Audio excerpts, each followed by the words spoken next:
માંડવી તાલુકાના ગોધરા ગામે ₹13 કરોડ 18 લાખના ખર્ચે વિકાસના કામોનું માંડવી વિધાનસભા 2ના ધારાસભ્ય શ્રી અનિરુદ્ધભાઈ દવેના હસ્તે ખાતમુહૂર્ત કરાયું।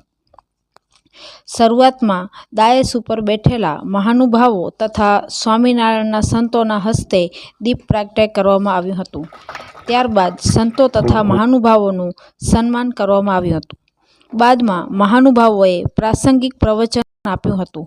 આ તકે ધારાસભ્યશ્રીએ રોડ રસ્તાઓ નવા બને એની તકેદારી રાખવાની ગ્રામજનોની ફરજ છે એવી ટકોર કરી હતી।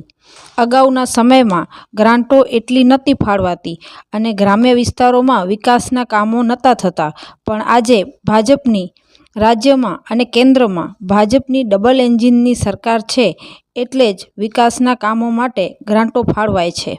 પ્રજાજનોની સવલત માટે પ્રજાજનોની પણ ફરજ બને છે કે આ તાજા કામોની જાળવણી કરવી અને આ રોડ રસ્તાઓ વધુ સમય ટકે એની તકેદારી રાખવી।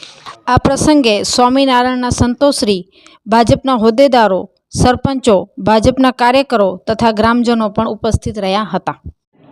દેશના યશસ્વી વડાપ્રધાન આદરણીય નરેન્દ્રભાઈ મોદી સાહેબના નેતૃત્વવાળી કેન્દ્રની સરકાર અને ગુજરાત ભારતીય જનતા પાર્ટીના આદરણીય મુખ્યમંત્રી શ્રી ભૂપેન્દ્રભાઈ પટેલ સાહેબની ગુજરાત સરકારના ડબલ એન્જિનની સરકાર દ્વારા છેવાડા સુધી વિકાસના કાર્યો થઈ રહ્યા છે। અત્યારે તમે હમણાં જોયું હશે તો કોળાય ગુરુકુળના સ્વામી શ્રી કૃષ્ણજીવન સ્વામીજીએ આ કાર્યક્રમનો પ્રારંભમાં આશીર્વાદ આપ્યા અને એમણે એવું કહ્યું કે હું હમણાં કે લંડન ગયો હતો ને લંડનમાં વાડી સુધી રસ્તા જોયા અને અહીંયા પણ હવે આ કામ થઈ રહ્યું છે। તો આ કામ શક્ય બન્યું હોય તો ભારતીય જનતા પાર્ટીની ડબલ એન્જિનની સરકારના કારણે આજે વાડીએ એટલે કે જે નોન પ્લાન રસ્તા છે એનું પણ કામગીરી શરૂ થઈ છે। કેટલાક થયા છે, કેટલાક થવાના બાકી છે, પણ કહેવાનો મતલબ છે કે ભારતીય જનતા પાર્ટીની સરકાર વાડી સુધી રસ્તા બનાવવા માટેનું કટિબદ્ધતા સાથે કામગીરી કરી રહી છે। એ પૈકી આજે આ રાધાવાડી સ્કૂલ અને વાડી વિસ્તાર એમનું કામ, ગુંદિયાળી મામે ગુંદલ માતા મોરાવાડી વાડી વિસ્તારનું કામ, ડોણથી રતડિયા વચ્ચે જે એક સ્લેબ ડ્રેઇન એટલે કે નાનકડું ગરનાળું પૂરનું એનું કામ છે, દુર્ગાપુરથી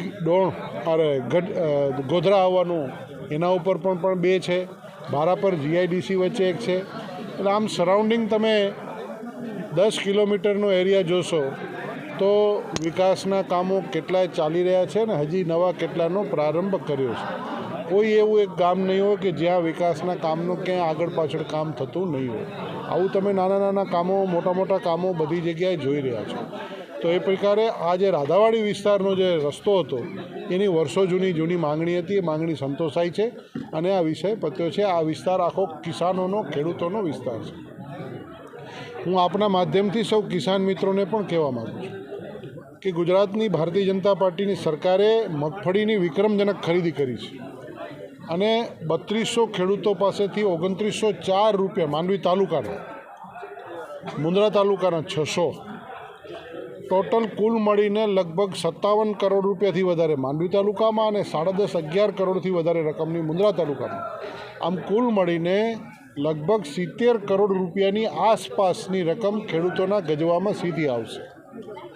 એ જ રીતે કપાસની ખરીદી પણ નજીકમાં થઈ ગઈ છે। બજારમાં કપાસના ભાવ ઓછા છે, જ્યારે સરકારના ભાવમાં 3244 44 ને એ ભાવ નક્કી થયા છે અને એ પણ CCI ખરીદી કરી રહી છે, જ્યારે બજારમાં 2800 રૂપિયાની આસપાસના ભાવ છે। તો કહેવાનો ભાવાર્થ છે કે જે માનનીય મોદી સાહેબે કહ્યું હતું કિસાનોની આવકની વૃદ્ધિમાં, તો એ કરીને બતાવ્યું છે અને એ પ્રકારે ખરીદી થઈ રહી છે અને વચ્ચે કોઈ નથી, સીધા પૈસા જાય છે।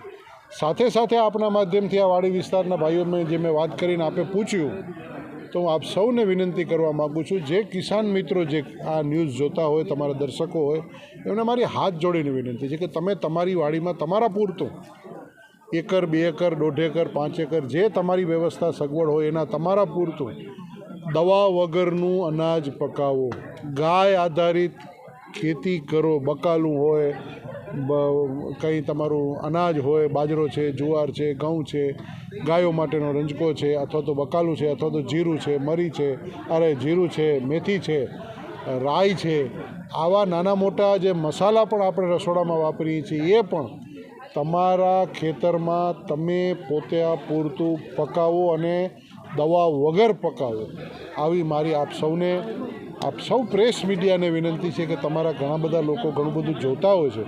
તો આ સમાજ, આ કોઈ રાજકીય બાબત નથી, આ કોઈ રાજકારણની મતની વાત નથી.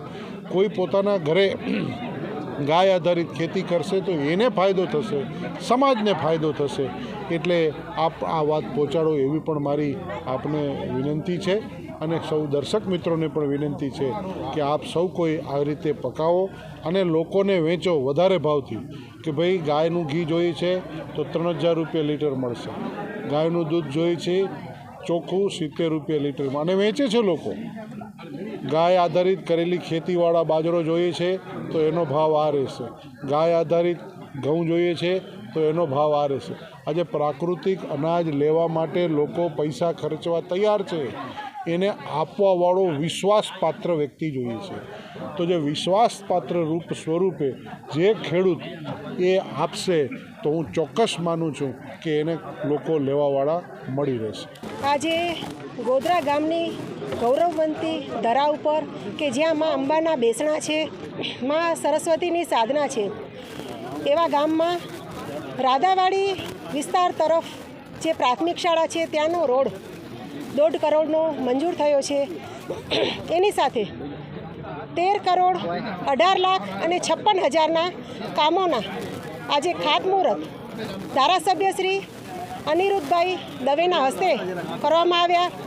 સાથે અમારી તાલુકા પંચાયતની ટીમ, જિલ્લા પંચાયતની ટીમ, ગ્રામ પંચાયતની ટીમ, અમારા આજુબાજુના દરેક સરપંચો અને ગ્રામજનો બહોળી સંખ્યામાં ઉપસ્થિત થયા.